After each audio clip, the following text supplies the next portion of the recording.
आत्मीय भाइयों, सादर प्रणाम। हम सभी आज एक ऐसे प्रसंग के लिए चर्चा करेंगे जो बड़ा ही महत्वपूर्ण है। भाइयों बहनों, एक शिल्पकार था और बड़ा अद्भुत शिल्पकार था। वो किसी भी पत्थर को जब तराशता था तो उसकी बनाई हुई सारी मूर्तियाँ जीवंत होती थी। ऐसा लगता था कि मूर्ति अभी बोल पड़ेगी, और इतनी शानदार मूर्तियाँ वो बनाता था। और मूर्तियाँ आसपास उसके क्षेत्र में बड़ी प्रसिद्ध हो गई और उसकी बनाई हुई मूर्तियाँ खूब बिकती थी। और उसी में निरंतर वो लगा भी रहता था, पूरी जान लगाता था बनाने में। तो ऐसे कई मूर्तियाँ उसने बनाई। एक बार मूर्ति के लिए पत्थर तलाशने के लिए वो जंगल की ओर गया, और जंगल में जब गया तो कई जगह उनने पत्थरों को ठोक ठोक के देखा।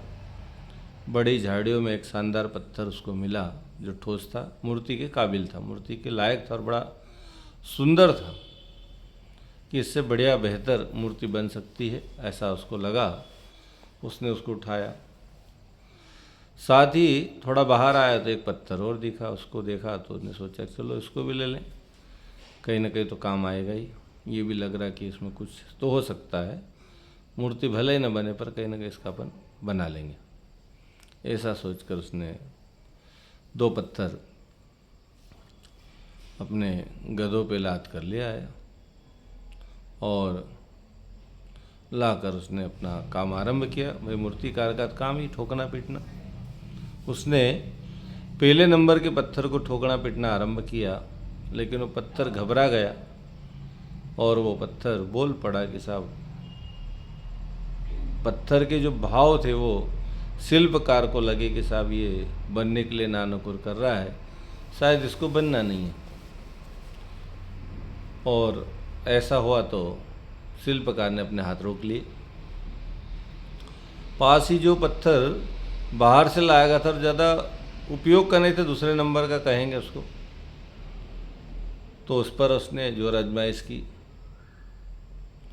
उसको गढ़ने लगा, ठोकने लगा, पीटने लगा, लेकिन उस पत्थर ने कोई आवाज़ नहीं निकाली। और बड़े भाव से उसने, बड़े परिश्रम से, बड़े पुरुषार्थ से, बड़ी मेहनत से उस पत्थर को उसने तराशा, एक शानदार मूर्ति बना दी। और वो मूर्ति बनकर जब तैयार हुई तो आसपास के गांव के लोग आए और उससे वो मूर्ति की बात करी, मूर्ति का सौदा हुआ और मूर्ति लेकर जाने लगे। तो पास में ये पत्थर पड़ा था, उन्होंने कहा साहब ये पत्थर हमको दे दो। उसने सोचा कि चलो भाई, अभी कुछ बनना तो चाहता नहीं, इसको भी दे देते हैं। वो गांव वाले मूर्ति लेकर चले गए। मूर्ति का विधि विधान के साथ मंदिर में स्थापना हुई, प्राण प्रतिष्ठा हुई। और जो दूसरा पत्थर लाए थे उसने मंदिर के बाहरी कोने पर लगा दिया, उसको खड़ा कर दिया। अब क्या होता था कि जो भी व्यक्ति आता था मंदिर में, उस मूर्ति पर फूल माला चढ़ाते, दूध चढ़ाते, नारियल चढ़ाते, मिठाई चढ़ाते, विभिन्न प्रकार के व्यंजन प्रसाद चढ़ाते, और उसका बड़ा साज श्रृंगार होता, बड़ी सुंदर दिखती थी। और इस प्रकार से उस मूर्ति का तो लाभ लोगों को मिलता था। मूर्ति भी बड़ी प्रसन्न थी। पर जो दूसरा पत्थर, जो पहले नंबर का पत्थर था, जो हथौड़ी की मार से घबरा गया, शिल्पकार की ठोक पीट से घबरा गया, वो पत्थर मूर्ति नहीं बन पाया। तो उसको उस गांव के लोगों ने ला कर क्या करा, मंदिर के बाहर एक खड़ा कर दिया ताकि वहाँ पर लोग आकर पत्थर पर नारियल फोड़े। और इसी प्रकार से कोई मंदिर में आता तो मूर्ति को तो मावा मिष्ठान चढ़ाता, फूल माला चढ़ाता, नारियल चढ़ाता, मिठाई चढ़ाता, पकवान भोग चढ़ाता, और नारियल जो लाते उसको फोड़ते उस पत्थर पर, जिसको मूर्ति बनना था, लेकिन वो बन नहीं पाई और वो मार के डर से, चोट के डर से, ठोका पिटी के डर से वो पत्थर आज नरियल फोड़ने के लायक रहा। और वो पत्थर जिसने उस मार को सहन कर लिया, उस समय शिल्पकार की छीनी हथौड़ी की सहन चोट को सहन कर गया, वो पत्थर पूजनीय हो गया और वो पत्थर नरियल फोड़ने के लिए लायक रहा। भाइयों बहनों, कहानी का जो प्रसंग है, कहानी का जो महत्व है, कहानी का जो उद्देश्य है, वो ये है कि जिन्हें भी कुछ बनना है, कुछ पाना है, कुछ दुनिया में नाम कमाना है, इतिहास में अमर होना है, तो उन्हें छीनी हथौड़ी की मार तो खाना ही पड़ेगी, मारपीट सहन करना ही पड़ेगी। सजने संवरने के पहले व्यक्ति को अच्छे से रगड़ घिस के नहलाया जाता है। तो ऐसे ही मूर्ति बनाने से पहले इस मूर्ति को बहुत पीटा ठोका जाता, तब जाकर मूर्ति बनने योग्य होती है। और उस पत्थर ने जब मार को सहन करा तो पूजनीय हो गई, और एक पत्थर ने मार से डर गया तो पत्थर रोज मार खा रहा है। भाइयों बहनों, जो संघर्ष हमारे जीवन में चल रहा है, आध्यात्मिक क्षेत्र में, लौकिक क्षेत्र में या व्यक्तिगत जीवन में, सामाजिक क्षेत्र में, कहीं पर भी कोई संकट, कोई समस्या है, यदि वो आई है तो ये मान के चलना कि आपको मजबूत बनाने के लिए आई है।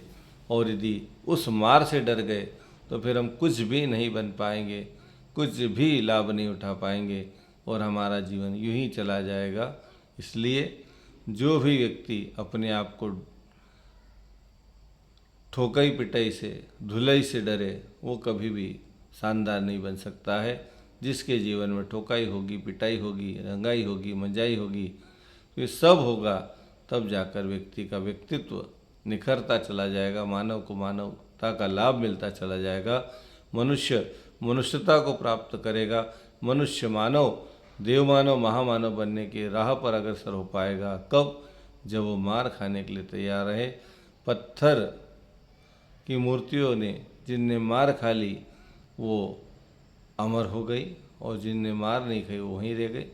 तो इसलिए हम प्रयास करें कि अपने जीवन में हम ऐसे कुछ कार्य करें जिससे हमारा जीवन सार्थक होता चला जाए।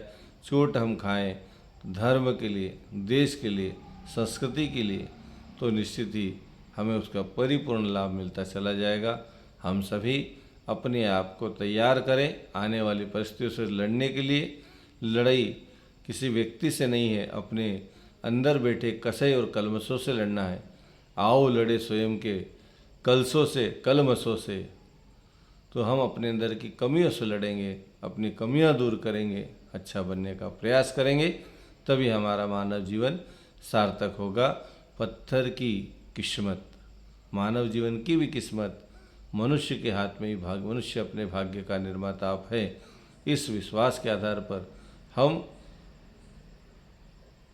श्रेष्ठ बनेंगे, दूसरों को हम उत्कृष्ट बनेंगे, दूसरों को श्रेष्ठ बनाएंगे, तो युग अवश्य बदलेगा। इस तथ्य पर हमारा परिपूर्ण विश्वास है। ओम शांति।